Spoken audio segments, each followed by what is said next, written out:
हाय traders. स्वागत है आपका traders club of India channel में। होप आप सब लोग ठीक है। तो स्टार्ट करते हैं निफ्टी का मार्केट एनालिसिस कल के लिए। कल है 10 अक्टूबर।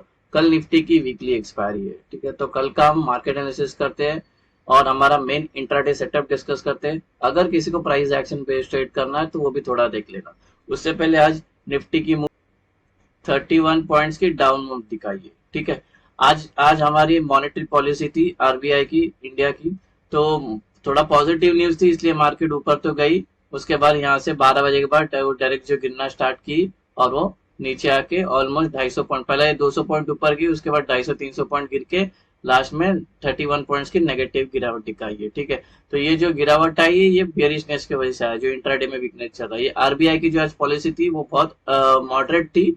मतलब कुछ रेपो रेट वगैरह कुछ इंक्रीज नहीं किया, और जो होम लोन्स है उसमें भी जो रिटेल लोग ईएमआई भरते हैं उसमें भी इंटरेस्ट रेट में कोई बढ़ोतरी नहीं किया, सब न्यूट्रल रखा है। तो थोड़ा सा अच्छा पॉजिटिव न्यूज था, इसलिए थोड़ा सा भागी सुबह, उसके बाद नीचे आ गई। किसी को प्राइस एक्शन बेस्ड ट्रेड करना है तो जैसे मैंने पहले बताया कि हम एक बेरिश फ्लैग के अंदर है अभी, ठीक है। और आज ये फ्लैग ब्रेक हो गया, उसको रीटेस्ट करके अच्छा खासा ब्रेक किया, ठीक है। तो अगर कल किसी को प्राइस एक्शन बेस्ड ट्रेड करना है तो शॉर्ट करना है इसके नीचे। अगर ये ब्रेक करता है तो पहला टारगेट या दूसरा टारगेट, लॉन्ग पहला टारगेट, दूसरा टारगेट या तीसरा टारगेट, या वीडियो को पॉज करके ये रेंज आप मार्क करके लेना, ठीक है। एक्सप्लेन करने जाएंगे तो वीडियो काफी बड़ा होगा। अभी हम हमारे मेन टाइम फ्रेम पे आ गए, 5 मिनट टाइम फ्रेम पे। मेन सेटअप डिस्कस करने से पहले आपसे रिक्वेस्ट करता हूँ, अगर आप चैनल पे नए हो तो प्लीज चैनल को सब्सक्राइब करना और बेल आइकन को हिट करना, जिससे मेरी सारी वीडियोस की नोटिफिकेशन आपको समय पे मिलते रहे। और वीडियो को पूरा देखना, बीच में स्किप मत करना। हाफ इन्फॉर्मेशन लेके जाके ट्रेड करोगे तो आपको नुकसान हो सकता है। वैसे ये कोई टिप या कोई एडवाइजरी कॉल नहीं है और ना ही हम सेबी रजिस्टर्ड है। ये एजुकेशन पर्पज के लिए वीडियो है, तो इसको एजुकेशन पर्पज के हिसाब से देखना। अगर ये सेटअप आपको पसंद आता है तो इसको पहले बैक टेस्ट करना, एटलीस्ट 300 ट्रेड, उसके बाद अपने ट्रेडिंग व्यूअर में इसको यूज करने लेना।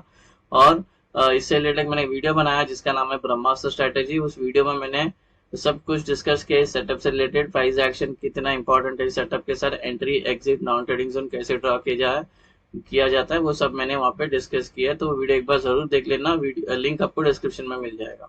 ये कल का हमारा न्यूट्रल पॉइंट है और नॉन ट्रेडिंग जोन है।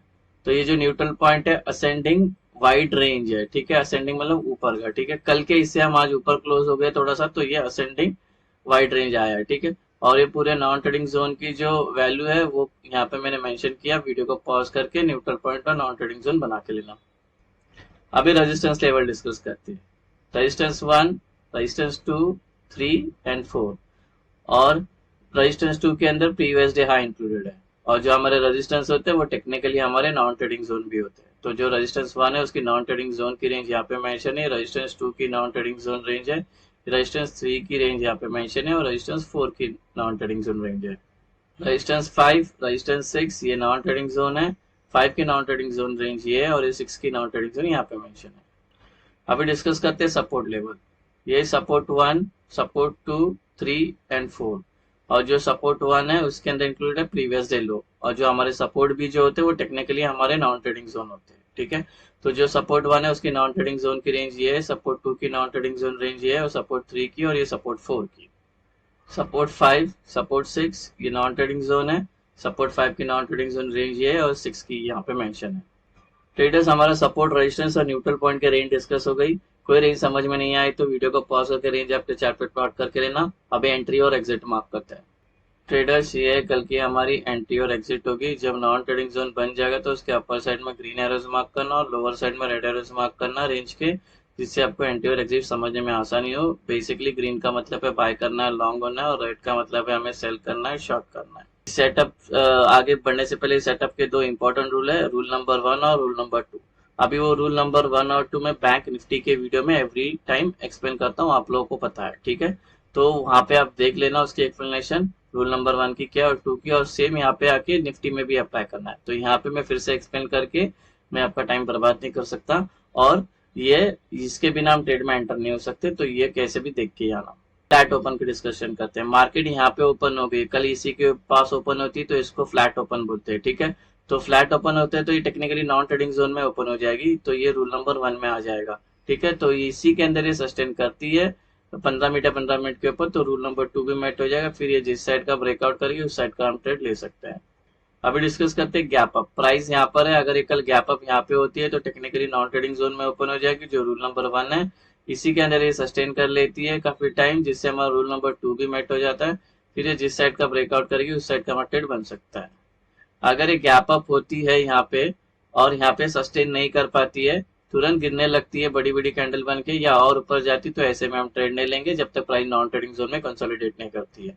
तो एग्जांपल के लिए सपोज यहाँ पे ओपन होती है और ये गिरने लग जाती है और इस नॉन ट्रेडिंग जोन में आके इसको यहाँ पे टाइम स्पेंड करती है, यहाँ पे आके यह रूल नंबर 1 और रूल नंबर 2 मेट हो जाता है, फिर ये जिस साइड का ब्रेकआउट करेगी उस साइड का ट्रेड बन सकता है।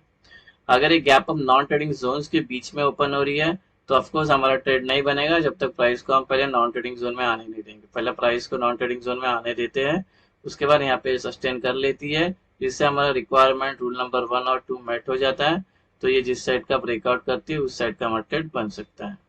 अभी डिस्कस करते हैं गैप डाउन। प्राइस यहाँ पर है, अगर कल यहाँ पे गैप डाउन होती है तो टेक्निकली नॉन ट्रेडिंग जोन पे ओपन हो जाएगी, जो रूल नंबर 1 है।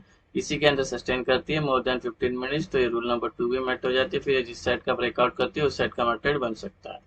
अगर यहाँ पे गैप डाउन होती है और यहाँ पे अपने आप को ये सस्टेन नहीं कर पाती है, तुरंत बड़ी बड़ी कैंडल बन के नीचे गिरना स्टार्ट करती है या सपोज ऊपर जाना स्टार्ट करती है, तो ऐसे में हम ट्रेड नहीं लेंगे जब तक प्राइस नॉन ट्रेडिंग जोन में कंसोलिडेट नहीं करती, जैसे अभी थोड़ी देर पहले गैप अप में डिस्कस किया था। तो ये गैप डाउन होती है और सपोज ये ऊपर आने लगती है और ये ऊपर इतनी आती है कि यहाँ तक पहुंच जाती है सपोज, और यहाँ पे उसको एक रेजिस्टेंस मिलता है और यहाँ पे टाइम स्पेंड करती है, जिससे हमारा रूल नंबर 1 और 2 मेट हो जाता है, फिर ये जिस साइड का ब्रेकआउट करती है उस साइड का मार्केट बन सकता है। तो नॉन ट्रेडिंग जोन्स के बीच में ओपन हो रही है तो हम वेट करेंगे पहले प्राइस को नॉन ट्रेडिंग जोन में आने का। वही तो नॉन ट्रेडिंग जोन में आने के बाद ये यहाँ पे सस्टेन करती है, जिससे हमारा रूल नंबर 1 और 2 मेट होता है, फिर ये जिस साइड का ब्रेकआउट करती है उस साइड का मार्केट बन सकता है। टारगेट रिलेटेड भी मैंने, जब भी हम ट्रेड में एंटर करते तो टारगेट क्या लेना है वो बैंक निफ्टी के वीडियो में एक्सप्लेन कर चुका हूँ और उसमें मैं हमेशा एक्सप्लेन करता हूँ, तो वहां पे जैसा एक्सप्लेन किया है सेम आपको निफ्टी में भी अप्लाई करना है। अभी गाइस ओआई का डेटा डिस्कस करते हैं और ओआई का सपोर्ट और ओआई का रेजिस्टेंस मार्क करते हैं। अभी ऑप्शन चेन में देखने गया तो मैंने ऑलरेडी सब कैलकुलेट करके सपोर्ट और रेजिस्टेंस ओपन इंटरेस्ट का मार्क किया है, तो उस पर हम डिस्कस करते हैं। अगर कल हम अप ट्रेंड में आ गए सपोज और ऊपर जा रही है मार्केट, तो इसको यहाँ पे एक रेंज मिलेगी, यहाँ पे ह्यूज रेजिस्टेंस मिलेगा 25,200 का, इसको लग के प्राइस नीचे आ सकती है, ट्रेंड चेंज हो सकता है, बिकॉज 25,200 पे कॉल राइटर सबसे ज्यादा बैठे हुए हैं, यहाँ पे सेलर एक्टिव हो जाएंगे ज्यादा क्वांटिटी में और प्राइस को नीचे धकेल सकते हैं। तो अगर आप इस ट्रेड में यहाँ पे रूल नंबर 1 और रूल नंबर 2 में अगर ब्रेकआउट आता है तो सेफ एंट्री के लिए जाना तो अच्छा होगा। एग्रेसिव के लिए जाओगे तो इधर से स्कैल्प करके निकल जाना, अगर बड़ी कैंडल से ब्रेकआउट आ रहा है तो इसको ट्रेलेसर करते चले जाना। जब भी हम दोनों भी रूल मेट होने के बाद जब एंट्रीज की बारी आती तो 2 एंट्रीज हमने डिजाइन की है, एक है सेफ एंट्री और एक एग्रेसिव एंट्री, ठीक है। तो ये सेफ और एग्रेसिव एंट्री कैसे यूज करनी है और कैसे ली जाती है इसको सेटअप में, वो मैं बैंक निफ्टी के वीडियो में एक्सप्लेन कर चुका हूँ, तो वहां से सेफ एंट्री और एग्रेसिव एंट्री जरूर देख लेना। अगर कल हम डाउन ट्रेंड में चल रहे तो नीचे हमें एक ह्यूज सपोर्ट देखने मिलेगा ओपन इंटरेस्ट का, जो 24,800 है, इसको लग के प्राइस ऊपर जा सकती है, ट्रेंड चेंज हो सकता है, बिकॉज पी के ओआई यहाँ पे सबसे ज्यादा है, यहाँ पे बायर्स बैठे हुए हैं, ठीक है। तो इसको लग के प्राइस ऊपर जा सकती है, तो यहाँ पे अगर रूल नंबर 1 और 2 मेट हो गया तो यहाँ पे अपनी आधी क्वांटिटी बुक कर लेना। बड़ी कैंडल से एंट्री करते ब्रेकआउट ब्रेक डाउन आता है तो ट्रेलिंग ऐसा करते चले जाना, या और सेफ एंट्री और एग्रेसिव एंट्री देख लेना। गाइस पुट कॉल रेशियो 0.6 चले गया निफ्टी का, ठीक है। अगर ये कल गैप डाउन होती है तो 0.5 चले जाएगा, तो ये चली जाएगी ओवरसोल्ड में, ठीक है। ओवरसोल्ड में चली जाती है तो क्या होता है पता है, एक अभी यहाँ पे प्राइस है, ये कल गैप डाउन होती है तो 0.46 का 0.5 और 4 भी हो सकता है, और ये ओवरसोल्ड में एक बार चली गई तो एक यहाँ से पुल बैक आएगी, पुल अप आएगी या शॉर्ट कवरिंग आएगी या करेक्शन होगा, ठीक है। आप डायरेक्ट नीचे आते घुसना मत, ठीक है, थोड़ा 15 मिनट रुक जाना, नहीं तो ये शॉर्ट कवरिंग मारेगी, आपको गेम से बाहर निकाल देगी, उसके बाद ये डिसाइड करेगी इसको साइडवेज रहना है, ऊपर जाना है या नीचे जाना है, ठीक है। सो गाइस ये हमारा कल का एक्सपायरी इंट्राडे सेटअप बन गया निफ्टी का। होप आपको ये सेटअप पसंद आया तो वीडियो को लाइक शेयर सब्सक्राइब करना। Thank you so much.